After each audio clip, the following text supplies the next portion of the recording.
Maintain your car, make sure it's in good running order, and that means not only the lights, the tail lights, the engine, the tires, but make sure the windshield is cleaned.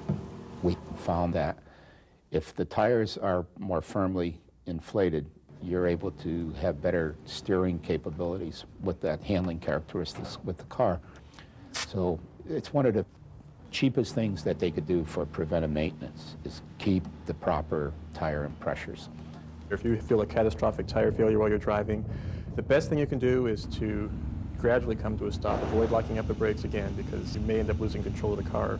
Just take your foot off the gas pedal, make sure you have a firm grip on the steering wheel, and coast as much as possible if you have space.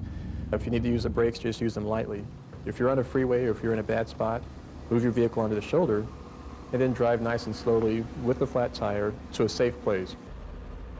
When we have a brake failure, something that we fail to do is look at other alternatives to avoid the crash. We panic. You can always shift down into a lower gear. There's always an emergency brake that you could use.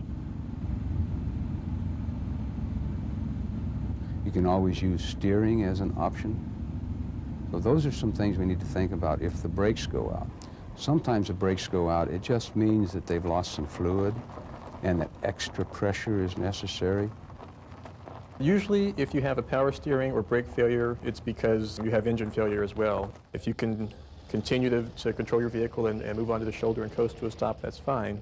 If your vehicle comes to a stop and you're in the traffic lane and you can't move it to the shoulder because of engine failure, then you're best off turning on your four-way flashers and then moving away from the vehicle onto the shoulder yourself and calling for assistance.